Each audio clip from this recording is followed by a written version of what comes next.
जय जगन्नाथ। नमस्कार प्रिय दर्शक बंधु, मु ज्योतिषाचार्य प्रमोद कुमार पंडा आपण स्वागत करुच्ची आपणकर प्रिय चैनल आस्ट्रो कल्याण चैनल।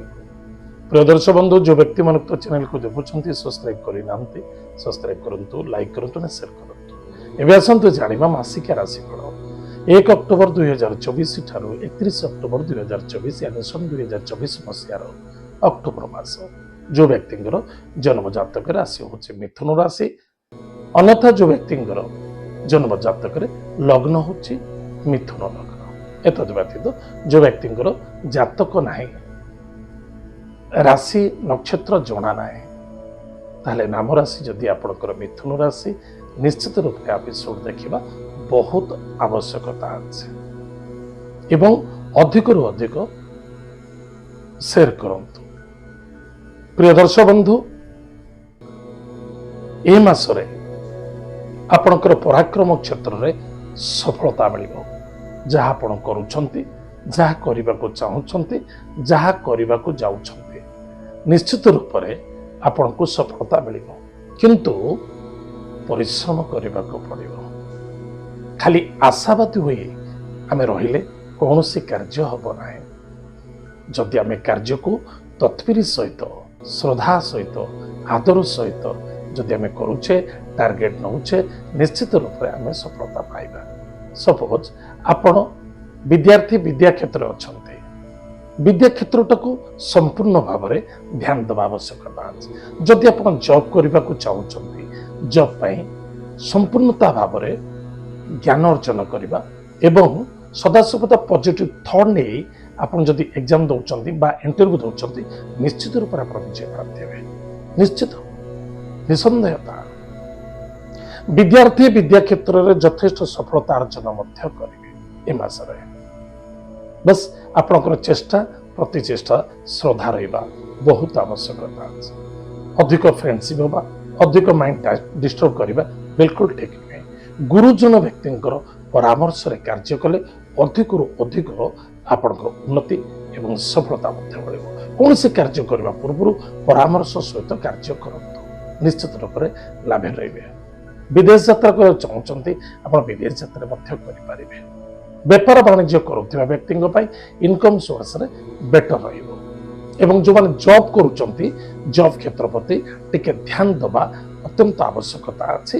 जदि आप ध्यान दे कर्म क्षेत्र को सुदृढ़ करुचंती बा परिश्रम अधिक परिश्रम करी करुचंती, किछि ना किछि आपन को सफलता मिलिबो।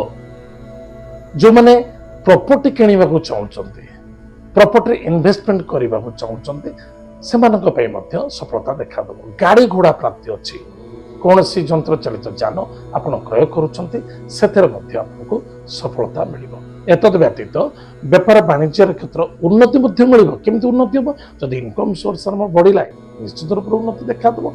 एवं इनकम सोर्स बढ़ केमती परिश्रम अधिक करा पड़ो। टाइम टाक परफेक्ट मेंटेन करवा मौका मिली, परफेक्ट टाइम अनुसार आम जा। ग्राहक आसतु न आसतु, किंतु कौन सी हाथ समय अतिबाहित फोकटे करवा उचित नुहे। आयाति क्षेत्र में वृद्धि हम, धन लाभ हम एवं धन कौन सी क्षेत्र निवेश करुछंती बा करिथिले सेथरे मध्य यथार्थ रे लाभवान हेबे। भक्ति वृद्धि हम, चिंता टिके देखा दब, चिंता टिके हम एवं भावुक मध्य हम। मन रखि जो माने म्यूचुअल फंड रे इन्वेस्टमेंट करिथिले निश्चित रूप से किछि लाभवान हेबे। किंतु जल्दबाजी हुई कौन से क्षेत्र धन निवेश करुचंती टिके भावी चिंती करिवे, कहीं नुकसान न जाओ। सामना वाला कि जने जीतीची एवं कौन से जुआ सट्टा लॉटरी शेयर बाजार म्यूचुअल फंड रे इन्वेस्टमेंट करिछि मोर भी किछि हे जीवो ना, सेमिति किछि करबा उचित नै। मधुर वाणी, वाणी रे मधुरता रखंतु, श्रद्धा रखंतु एवं निज प्रति निजर आत्मविश्वास रखंतु। निश्चित रूप से आप उन्नति देखा दब, ईश्वर को कृपा मध्य प्राप्ति हेबो। ताहले प्रिय दर्शक बंधु, कौन प्रतिकार अच्छे करबा। प्रत्येक दिन प्रातः समय स्नानादि कार्य सारी गृहर इष्टदेवी इष्ट देवता नाम दीपटे जाना। एतद व्यतीत प्रत्येक दिन भगवान विष्णुंकर नाम को चिंतन करवा, भगवान विष्णुंकर नाम कीर्तन करवा, निज निजर धर्मर इष्ट देवतांकर नाम को जप करंतु निश्चित रूप से आपणकर मंगल हम पशु प्रति दया रखंतु एवं वृक्षलता को केवे छेदन करेंगे ना से आपणकर दुख एवं समस्या बढ़ी कौन से धर्म कार्य रचंती बा धर्म क्षेत्र में कार्य करुचंती बा धर्म क्षेत्र को जाइचंती किसी धार्मिक स्थिति को नहीं बा कौन से पूजा पाठ करने पाए अशांति असंतुष्टता व्यतिव्यस्तता यह हेबे नहीं यह द्वारा आपण को अधिक समस्या एवं दुख रे भाग्य होगा पड़ पारे टिके ध्यान देवे ताहले प्रिय दर्शक बंधु ये तो थिला मिथुन राशि व्यक्ति मानक मासिक राशिफल आज समय जाइए कार्यक्रम का रखुचु पुणी देखा पागे जय जगन्नाथ नमस्कार।